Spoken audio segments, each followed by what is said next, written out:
대부분의 사람들은요, 이 일이 잘 되고 좋은 일이 생기면은 문제가 사라질 줄로 생각합니다. 줄어들 줄로 생각해요. 그런데 인류 역사를 보면 오히려 많은 문제에 봉착했던 나라들이 앞선 나라가 됐어요. 오히려 문제를 통하여서 과학이 발전하게 되고 오히려 문제를 통해서 공정하고 좋은 사회가 되었습니다. 그래서 오늘 본문을 보면요, 그래요. 그래서 저는 제자가 더 많아졌는데 라는 제목으로 함께 말씀을 나누고자 합니다. 우리 다 같이 한번 1절을 한번 읽어볼까요? 시작. 그때의 제자가 더 많아졌는데 헬라파 유대인들이 자기의 가부들이 매일의 구제에 빠짐으로 히브리파 사람을 원망하니. 교회가 부흥했어요. 수가 많아졌어요. 그런데 교회 안에 교인들 간에 파당이 생겼어요. 분쟁이 생겼어요. 문제가 생긴 거예요. 히브리파와 헬라파가 갈등을 갖게 되고 원망, 컴플레인하게 되었습니다. 여러분, 교회가 부흥한다고 해서 교회 안에 문제가 없는 게 아니에요. 부흥하는데도 교회 안에 불평하는 일들이 생길 수가 있습니다. 교회 안의 문제는요, 우리가 하늘나라에 갈 때까지는 사라지지 않아요. 개인도 마찬가지고 회사, 직장, 가정도 마찬가지입니다. 그래서 우리가 문제가 있는 것을 그것을 문제 삼을 것이 아니라 문제가 있는 것을 그냥 자연스럽게 받아들이고 그 문제를 마주 대할 때 그 문제를 해결하게 되는 거예요. 여러분, 무슨 말씀인지 아시겠습니까? 그래요. 오늘 본문을 보십시오. 문제 속에서 오히려 답을 찾게 되는데 우리 다 같이 2절 읽겠습니다. 시작. 12사도가 모든 제자를 불러 이르되. 거기까지. 12사도가 이 문제를 해결하기 위해서 제일 먼저 리더들을 모았다는 거예요. 그리고 그 문제를 마주 대한 거예요. 교회가 문제가 있다는 것을 다른 사람들은 모르거나 가만히 있을 때 사도들이 먼저 그 문제를 마주 대한 거예요. 사랑하는 성도 여러분, 교회 안에는 얼마든지 원망하고 불평하고 그게 많은 문제들이 있을 수 있는 거예요. 사람들이 모인 것이잖아요. 그런데 하나님을 하려고, 하나님의 일을 하려고 하는데도 문제가 생긴다는 것을 이해하지 못하면요, 오히려 그 문제 속에 우리가 빠져버리게 되는 거예요. 교회 가니까 어떤 문제가 있더라. 당연한 거예요, 그것을요. 교회 일을 하려고 하는데 마음속에 원망이 생길 수가 있어요. 당연한 거예요. 그걸 가지고 본인이 문제 속에 빠지면 안 된다는 거예요. 무슨 말인지 여러분 이해하시죠? 교회가 구제하는 사역이 오늘 보면 뭐니까요? 궁유를 사역을 하는데 교회 중요한 사역이잖아요, 그게요. 근데 그것 때문에 원망이 생긴 거예요. 교회 안에 문제가 없으면 좋겠지만요, 바람도 불고 비도 오는 것처럼 그런 일이 있다고 해서 우리가 숨는 게 아니잖아요. 그래서 직장 출근하고 학교에 공부하러 가고 그러잖아요. 해야 할 일 하잖아요. 문제가 있다고 해서 그거 가지고 시험 들면 안 된다는 거예요. 그 문제를 오히려 직면해야 되는 거예요. 사실은 어떤 그 문제는요, 남에게 있는 게 아니라 내 마음속에 있는 거예요. 본인이 문제인 거예요, 여러분. 오늘 말씀을 들으면서요, 우리 가정에, 또 우리 교회에, 우리 직장 안에 그 문제를 좀 마주 대해야겠다, 이런 마음 자세로 오늘 말씀을 들었으면 좋겠어요. 그런 문제의식을 가지고 말씀을 들으면 좋겠어요. 목사님, 우리 그러십시다. 예수님 봐보세요. 하나님 사역하기 위해서 이 땅에 오셔서 세례 받으시고 사역을 하려고 하는데, 그래서 기도를 하러 들어가잖아요. 금식 기도하러 가잖아요. 근데 금식 기도하는데 문제가 생긴 거예요. 사단이 들어와서 시험하는 거예요. 여러분 이해가 됩니까? 아니 내가 어떻게 주의 일을 하려 해왔는데 지금까지 어떻게 이런 문제가 생길 수 있어? 당연한 거예요. 그건 문제가 아니에요. 사단이 예수님께 그랬다는 거예요. 예수님 피했나요? 안 피해요. 예수님 그러겠지 하고 체념했나요? 아니요, 그렇지 않아요. 오히려 예수님이요, 기도로, 신명기에 나오는 말씀으로 사단을 대적하고 결박하잖아요. 승리하잖아요. 사랑하는 성도 여러분, 우리가 문제 없기를 바라지 마시고요, 문제를 두려워해서는 안 됩니다. 문제가 오는데도 모른 체하고 그 담임 목사님 문제야. 그러면 돼요? 안 돼요? 안 돼요. 회피하면 안 돼요. 우리 문제예요. 오히려 그러면 문제가 더 크게 만들어지고 교회는 분열되고요, 마음이 떠나게 되는 거예요. 예수 이름의 능력이 사라지는 거예요. 제가 여러분에게 여러 번 말씀드린 것처럼요, 오히려 문제가 있으면 좋아요. 그 속에서 답을 찾을 수가 있어요. 교회 개척해서 이제 8년째 들어섰어요. 근데 돌아보면요, 문제가 있었는데 문제인지도 모르고 담임 목사가 놓쳐서 문제 해결하지 못하고 그런다고 해서 그 문제가 없어진 거 아니거든요. 그르친 적이 많습니다. 문제에 별 관심 없는 사람들도 있고요, 문제가 아닌 것처럼 전혀 상관없다는 듯이 대하는 사람들도 있어요. 아니, 다른 교회들도 다 그래요. 오히려 시끄럽게 하고 싶지 않다, 그런 마음을 가진 사람들도 있어요. 그건 좋지 않다는 거예요. 오늘 본문 보세요. 사도들이 그렇잖아요. 12사도가 모든 제자들을 불러 이르되, 문제를 캐치하고 문제를 해결하기 위해서 마주대했다는 거예요. 이게 리더예요, 여러분. 이렇게 하는 게 교회를 건강하게 내세우는 거예요. 사도들은 문제를 알고 그냥 지나치지 않았습니다. 그냥 넘기지 않았어요. 문제 속에서 답을 찾기 위해서 마주대한 거예요. 그래야 다음 단계로 나아가요. 구약의 인물 가운데 서로 대조되는 사울 왕이잖아요. 그 다윗 왕이 있어요. 우리 보면 어때요? 사울 왕은요, 문제가 오면 문제를 해결하려고 하죠. 그 문제를 덮어버리려고 그래요. 아니, 그 문제를 책임 회피를 하려고 그래요. 마주대하지를 않아요. 선지자가 가서 이야기를 하면은 그 문제는 마주대해야 되죠. 핑계하고 해결 안 돼요. 그 사람 결말이 어때요? 비참하게 죽잖아요. 전쟁에서 승리하고 돌아야 될 임금이 죽잖아요. 전쟁터에서. 자기만 죽는 게 아니요, 자기 아들도 같이 전쟁터에서 한 날 죽어야 한시에 얼마나 슬퍼요. 근데 그 반대가 되는 다윗 보세요. 다윗은요, 사울보다 문제가 몇 배로 많습니다. 그렇죠? 그런데 다윗은요, 그 문제를 그냥 넘기지 않아요. 어떻게 해요? 여호와는 나의 목자시니 내게 부족함이 없으리로다. 상황이 지금 어떻다는 거예요? 자기 힘으로는 도저히 해결할 수 없다는 거잖아요. 여호와는 나의 힘이요 나의 방패시니 내가 누구를 두려워하리요. 문제를 붙잡았어요. 하나님 앞에 나아갔어요. 기도했어요. 문제를 즉시한 거예요. 대면한 거예요. 그러니까 사단이 쫓겨나가는 거잖아요. 문제를 해결하게 되잖아요. 문제 속에서 답을 찾게 되잖아요. 우리 예수 생명통에 문제가 있습니다. 그 문제 직면해야 돼요.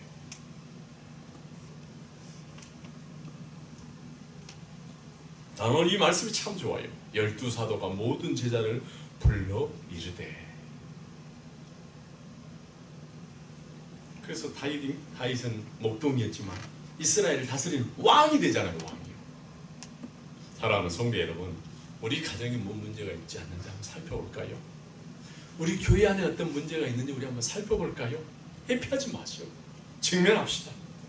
이게 우리가 초대교회를 통해서 배워야 될 거예요. 오늘 본문을 통해서 우리가 배워야 하고 적용해야 될 거, 붙잡아야 될 거예요. 우리 삶 가운데 이 말씀이 성취되도록 해야 됩니다. 문제를 가지고 돌아다니면서 문제를 대할 사람들을 이렇게 만들지 마시고요. 책임의식을 가지고 해결하는 저와 여러분 모두가 되기를 축원합니다. 감사합니다. 두 번째로요, 이 문제를 마주 대하는 사도들의 자세를 봅시다. 여기 보니까 12사도가 모든 제자를 불러 이르되, 우리 다 같이 한번 2절을 읽어볼까요? 시작. 12사도가 모든 제자를 불러 이르되, 우리가 하나님의 말씀을 제쳐놓고 접대를 일삼는 것이 마땅하지 아니하니. 어떻게 해요? 구제하는데 자기 식구를 먼저 챙기고 또 다른 사람들을 소홀히 했다면 분명히 잘못한 거죠. 이거요, 잘못한 거예요. 헬라파, 히브리파 사람들을 불러서 이렇게 하면 안 되지요. 공정하게 해야지요. 이렇게 해결할 수 있어요. 그런데 잘잘못을 가리지 않고요. 사도들은 그렇게 하지 않았어요. 저는 여러분 이게 교회와 세상이 다른 거라고 생각해요. 교회와 세상이 다른 거예요. 제자들은요, 사도들은요, 문제의 근본 원인이 무엇인지 분명히 알고 있었어요. 어떻게 해요? 우리가 하나님의 말씀을 뒤로 제쳐놓고 접대를 일삼는 것이 마땅치 아니하니, 무슨 말이에요? 일의 순서가 바뀌었다는 거예요. 교회가 구제를 해야 돼요. 교회가 아주 중요한 사역이에요. 그렇지만 하나님의 말씀보다 더 앞서면 안 된다는 거예요. 그것 때문에 문제가 발생했다는 것을 안 거예요. 말씀을 전하는 사역을 소홀히 하니까. 여러분, 이건 목회자에만 해석되는 것이 아닙니다. 목회자는 당연히 말씀을 전해야 되지요. 그렇다면요, 우리 성도들도 모두 마찬가지래요. 하나님의 말씀을 듣는 일에 있어서 소홀히 하면 안 된다는 거예요. 우리 교회에 부서가 있어요. 예배부도 있고요, 신방팀도 있고요, 영상팀도 있고요, 음악팀도 있고요, 주방팀도 있고요, 교육팀도 있고요, 전도팀도 있고요. 그래서 평일날 오늘 주일 예배 드리기 위해서 주보도 만들어야 되고요, 토요일날 쉬는 시간에 가서 시장도 봐야 되고요, 예배 준비해야 되고요, 또 세팅도 해야 되고요, 또 찬양 연습도 해야 되고요. 누군가 해야 될 아주 소중한 일입니다. 그런데 여러분, 내가 하는 그 일 때문에 내 마음속에 원망이 생긴다면요, 그것 때문에 불평이 생긴다면요, 이건 그대로 두어서는 안 돼요. 이 문제를 마주대해야 합니다. 그것 때문에, 일하는 것 때문에 오히려 사단의 통로가 되는 거예요. 사단의 통로로 내가 쓰임받는 거예요. 원망을 멈추고 문제를 가지고 말씀 안으로 들어가야죠. 원망을 멈추고 기도 안으로 들어가야지요. 원망하고 불평하는 마음이 생긴다면요, 그거 절대로 뒤로 미루어서는 안 됩니다. 오히려 교회의 부흥을 가로막게 되는 거예요. 예수님 한번 보세요. 예수님이 바깥에서 말씀을 뱃사다리들에게 위해서 전하는데, 사람들이 예수님 말씀을 듣다 너무 좋아가지고 세상에 3일 동안이나 밥을 안 먹고 그곳에 있었던 거예요. 그럼 말씀을 다 끝나고 이 사람들을 보내야 되는데 그 수가 5,000명이 넘어요. 그대로 보내다가는 예수님께서, 야, 이 사람들 가다가 다 배고파서 굶어서 쓰러지겠다, 어떻게 이 문제를 해결할 수 없을까?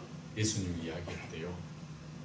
근데 예수님 제자 중에 어떤 사람이 조그마한 어린아이가 도시락 런치박스를 가져왔어요.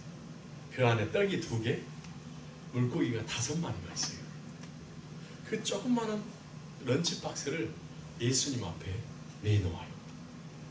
예수님께서 그 기도를 하시고요, 2만 명이 다 먹고 배부름을 얻습니다. 여러분, 얘 봐보세요. 내가 하지 않는 할지라도요, 예수님은 어린아이 손길을 통하여서 주의 일을 하는 거예요. 내가 주보를 만들지 않는다고 해서 일이 안 되는 거 아니에요. 예수님은 어린아이와 같은 사람을 통해서도요, 교회 일을 해나가요. 내가 안 한다고 해서 문제가 되는 거 아니에요. 하나도요. 교회는 하나님이 하시기 때문에 그렇습니다. 그래서요, 우리가 주의 일을 할 때 어떤 일을 하든 간에요, 이런다고 해서 세상처럼 많은 돈을 페이를 주지도 않고요, 정말 어떻게 보면 사람들이 하나도 알아주지 않아요. 그런데 내가 하나님이 이 일을 나에게 맡겼다 생각하면요, 이 일이 소중하고요, 하나님이 이 일을 나에게 맡겼다 하면요, 이게 참 은혜가 되는 거예요. 그래서 우리가 하나님의 능력 앞에 있으면요, 자기가 하는 모든 일들이 다 은혜가 되는 거예요. 여러분, 이해가 되십니까? 능력 많으신 하나님이 나와 함께 하신다면요, 내가 하는 일이 아무리 조그만한 일을 할지라도 그 일을 통하여서 내가 감사함으로 하게 된다는 거예요. 제자들이 이 일을 앞세우는 게 좋지 않다고 이야기를 하잖아요. 여러분, 기도와 말씀을 뒤로 제쳐놓고요, 일을 앞세워서 하게 되면요, 그 일 때문에 내가 시험 듭니다. 그 일 때문에 어떤 내 자존감이 있는 것 같아요. 교회 할 때요. 그 일 때문에 어떤 나의 위치가 있는 걸로 생각이 들어요. 그 하는 일 때문에 자기 자존감이 생기는 거예요.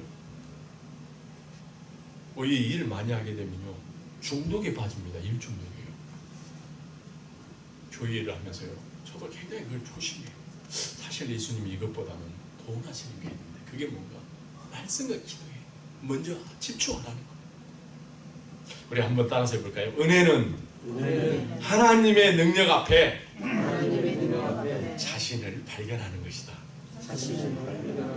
능력이 온전히 나에게 있는 게 아니고 하나님에 있는 거예요. 하나님이 주신 능력으로 내가 주 일을 감당한다면요, 어떤 것도 감사해요. 아니, 그게 은혜예요. 아침에 일어나서 할 일이 있다는 게 은혜예요. 어쩔 때는 정말 눈이 아파요. 눈물이 펄펄 나요. 조금만 바람이 불어도. 그래도 볼 수 있는 눈이 있어서 감사해요. 저요. 다리가 아파도 쩔뚝거려서요, 감사하고요. 자녀들을 맡겨서 감사하고. 사도들은 문제를 통해서 오히려 자신들의 이치를 발견하게 되고요, 진짜 사명을 회복하게 되었습니다. 매일매일 삶 가운데서 은혜를 경험하고 은혜 가운데 기쁨으로 충성하고 봉사하는 저희 백성들이 다 되기를 축원합니다. 사도들은요, 자기 자신들의 이치를 깨닫고 이제 교회 안에 중요한 원칙을 세웁니다. 우리 다 같이 한번 3절을 읽겠습니다. 시작. 형제들아, 너희 가운데서 성령과 지혜가 충만하여 칭찬받는 사람 7을 택하라. 우리가 이 일을 그들에게 맡기고. 여러분, 교회 일은 성령과 지혜로 하는 일, 칭찬받는 사람이 하는 걸로 명심하시기 바랍니다. 자기 지혜로 하는 거 아니에요. 자기 경험을 앞세워서 하는 것이 아니에요. 그래서 아무나 해서도 안 돼요. 성령과 지혜가 충만하고 칭찬받는 사람들이 주의하는 거예요. 아무나 맡기지 않아요. 성령이 충만해야 하나님과 통하게 되고요, 지혜가 충만해야 일을 거르치지 않고요, 사람에게 칭찬받아야 교회의 일이 되는 거예요. 이게 사도들과 함께 일하는 파트너예요. 이게 파트너십입니다. 이게 중요해요. 일이 먼저가 아니라 하나님과 관계, 사람과 관계가 먼저 되어야 됩니다. 저도 늘 이 일을 생각하지만요, 참 저도 실수할 때가 참 많이 있었습니다. 우리가 관계로 일하기 때문에 일이 기도해야 된다는 거예요. 관계로 일을 해야 되기 때문에 우리가 기도해야 한다는 거예요.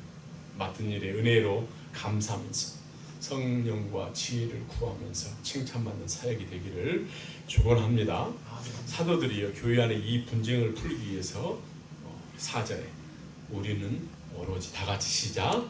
4절 시작. 우리는 오로지 기도하는 일과 말씀 사역에 힘쓰리라 하니. 영어로 보니까요, We will turn this responsibility over to them, 이렇게 이야기합니다. We will turn this responsibility, 책임감으로 돌아서는 게 답이에요. 무슨 말인지 아시겠습니까? 책임감을 가지고 기도할 때, 어텐션 할 때요, 책임감을 가지고 말씀 사역에 어텐션 하는 것이요, 답이라는 거예요. 이게 교회의 분란을 잠재우게 되고요, 문제 해결하게 된 거예요. 사도들을 보세요. 헬라파, 히브리파, 자기 편 따지면서, 야, 편애하면 안 돼, 공정하게 해야 돼, 우리 반반씩 나누어서 하자. 이것은요, 부정적인 해결 방식입니다, 여러분.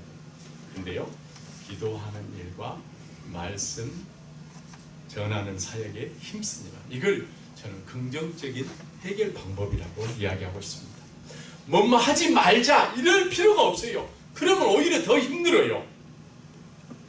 미워하는 마음이 있으면요, 미워하지 말자가 아니라 사랑하자 이러면 되는 거예요. 어제 어떤 분 만났어요. 내 마음속에 미운 마음이 생기면요, 미워하지 말자, 이게 좋은 방법이야. 미워하지 말자, 미워하지 말자 하면요, 하루 종일 머릿속에 미워하는 것만 묵상하게 되는 거예요. 근데 사랑하자 하면요, 그냥 해결이 되는 거예요. 만약에 예수 믿은 지 3년, 5년이 됐는데도 아직 술을 못 끊는 사람이 있다고 생각합시다. 술을 못 끊는 사람이에요. 그렇다면은 술을 끊어야지 하면서 술집 앞을 어슬렁거리고요, 술집 앞에 들어가서 술잔을 받고요, 주여 나는 술을 끊게 해주십시오, 이렇게 하면 해결이 될까요? 안 돼요. 오히려 하루 종일 술만 그냥 묵상하게 되는 거예요. 여러분 무슨 말인지 이해되시잖아요. 그렇게 되면 술귀신이 그 사람을 점령하게 되고요. 결국은 술이 그 사람을 삼켜버리게 되는 거예요. 그냥 내 마음속에 어둠이 있으면요, 내 마음속에 빛을 비치면은 어둠은 그냥 물러가는 거예요. 그래서 사도들이 오로지 기도하는 일과 말씀 사역에 힘쓰니라. 할렐루야. 아멘. 기도 자리를 떠나면 문제가 발생하고 말씀을 멀리하면 문제가 발생하는데요, 사도들은 이것을 깨닫고 말씀 안에서, 기도 안에서 그 답을 찾은 거예요. 사랑하는 성도 여러분, 우리 가정에서 책임감을 가지고, 교회에서 책임감을 가지고 돌아서야 될 것이 있는가 되돌아봅시다. 우리 교회 안에서 다영이 분열되고 패로 나누어진 적은 한 번도 없어요. 지금까지. 정말 저는 그에 대해서 정말 여러분께 감사하다고 말씀 전하고 싶습니다. 그렇지만 우리 교회가 주의 일을 감당하고 더 나아가기 위해서는요, 우리 눈에는 보이지 않아도 흩어졌던 마음이 있는가 한번 봐야 돼요. 정말 교회의 관심사에게, 예수님의 관심사에게 우리가 같이 마음을 가지고 있는지, 정말 우리가 책임감을 가지고 돌아서야 될 거 있지 않는지 되돌아봐야 되는 거예요. 눈에 보이는 거 그냥 한다고 해서요, 그게 다 하는 거 아니에요.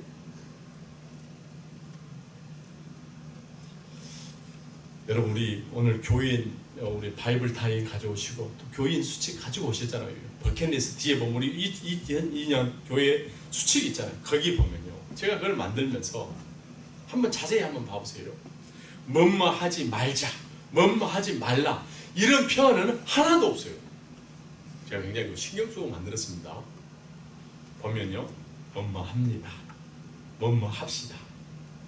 우리 교회 안에서 모두가 우리가 한 가족이라고 인정하면요, 먼저 인사하는 거예요. 기쁜 거예요. 그렇잖아요. 우리 한 가족 신앙생활 한다면요, 카톡방에도요, 엄마 아빠가, 부모님이 엄마 뭐 help me 뭐 이렇게 했는데 그냥 가만히 있을 부모가 어디 있어요? 그렇잖아요.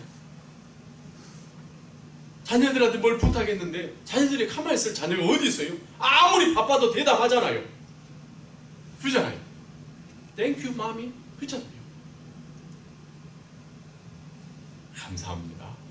사랑합니다. 고마워요. 우리 자주 부모님에게 이야기하잖아요. 수고했습니다. 준비하겠습니다. 이 사람이 교회를 사랑하고 책임 있는 사람이에요. 이렇게 돌아서야 되는 거예요.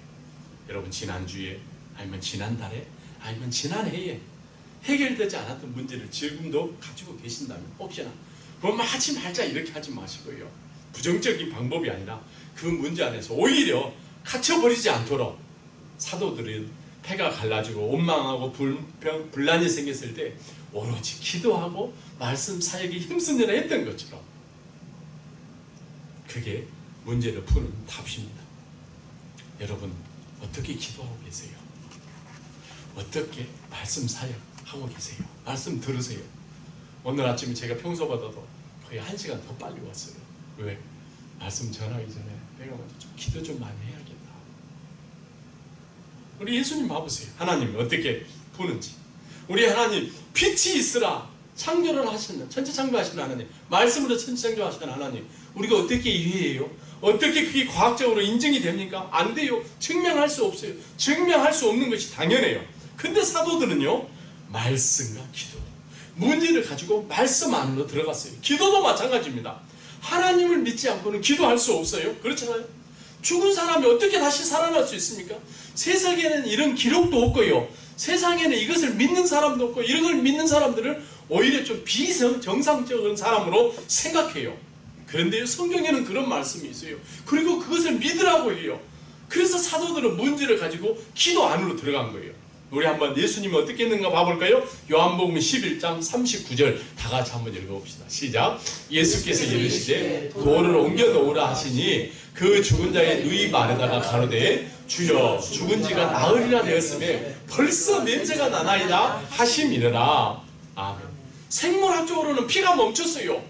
세포가 썩어갑니다. 냄새가 납니다. 움직이지 않습니다. 끝난 거예요. 그렇잖아요. 어떻게 다시 살아날 수가 있어요? 안 되지요. 우리 경험으로 배운 걸로 안 돼요. 그런데 예수님이 이 상황에서 어떻게 하나요? 요한복음 11장 40절 다 같이 시작. 예수께서 가라사대 내 말이 내가 믿으면 하나님의 영광을 보리라. 도저히 생각과 경험으로는 지식으로는 되지 않는 상황 가운데서 내가 믿으면 그 앞에 있는 마르다와 마리아에게 예수님 제자들에게 하는 말이 다른 걸 요구한 것이 아니라 뭐만 해라 요구하는 것이 아니라 내가 내 말을 믿으면 믿으라는 거예요. 상대 여러분, 우리가 할 수 있는 일은요 믿는 것밖에 없어요. 우리가 주의 일을 할 때 믿음으로 하는 거예요. 그래서 이 제자들에게 믿음으로 준비시킨 거예요. 무덤 앞에서요. 썩은 냄새 나는 그 무덤 앞에서. 그리고 예수님 기도해요. 아버지요 내 말을 들으심을 감사합니다. 기도하잖아요. 여러분 기도가 답이에요. 기도가 능력입니다. 그렇게 기도한 다음에 예수님은 어떻게 하시나 볼까요? 요한복음 11장 43절 다 같이 시작. 이 말씀을 하시고 큰 소리로 나사로야 나오라 부르시니 죽은 자가 수족을 매이는 채로 나오는데 그 얼굴은 수건에 쌓였더라. 예수께서 이르시되 풀어놓아 다니게 하라 하시니라. 아멘. 이럴 때는 크게 아멘 하는 거예요. 아멘. 아멘. 예수님 말씀에 능력이 있으니까요. 그 말씀 안에 우리의 문제를 가지고 들어가자는 거예요. 그래서 사도들은 오늘 본문에 보면 우리가 오로지 기도와 말씀 사역에 힘쓰니라. 기도와 말씀에 전무한 결과 그 다음 우리 5절 한번 읽어볼까요? 시작. 우리가 이 말을 기뻐하여 믿음과 성령이 충만한 사람 스데반과 또 빌립과 브로거로와 니가노르와 디몬과 바비나와 유대교에 입교했던 안디옥 사람 니골라를 택하여. 아멘. 여기 7지사 이름이 쭉 나오는데요. 이 이름이 표현이에요. 모두 헬라식입니다. 헬라식. 우리 미국의 우리 자녀들, 우리들도 마찬가지. 미국 이름 짓잖아요. 한국 이름도 있지만 미국 이름 우리 다 짓잖아요. 히브리파 사람들을 원망했던 헬라파 사람들이에요. 근데 기도를 하고 말씀 사역하면서 뽑았는데요. 모두 히브리파 사람들을 뽑은 거예요. 여러분 우리 여기에 주목할 필요가 있습니다. 인원 구성상이요. 그 교회는요. 히브리파 사람들이 훨씬 많아요. 헬라파 사람들은 적어요. 이 헬라파 사람들이 히브리파 사람들을 원망했어요. 수가 적은데도. 그런데 7지사를 뽑았는데 모두 헬라파 사람이 된다는 거예요. 어떻게 여러분 이렇게 될 수가 있었을까요? 사도들이 책임감을 가지고 기도와 말씀으로 돌아섰을 때 자기들이 가지고 있던 기득권들을 다 포기한 거예요. 그리고 헬라파 사람들이 다 7지사에 뽑히게 됩니다. 교회의 불평을 없애니까 화합을 만들기 위해서 그렇게 된 거예요. 성도 여러분, 우리 한번 따라서 해볼까요? 기도와 말씀이 하나님의 방법입니다. 여러분 진짜로 믿습니까? 걱정할 필요 없어요. 문제, 우리가 말씀을 믿을 때 우리 삶 가운데 일이 성취되는 거예요. 우리가 말씀을 믿을 때 문제가 해결이 되는 거예요. 다른 데서 찾으려고 하면 힘들어요. 문제 속에서 책임감을 가지고 기도와 말씀으로 돌아서 하나님의 계획이 성취되고 답을 찾아내는 저와 여러분 모두가 되기를 축원합니다. 오늘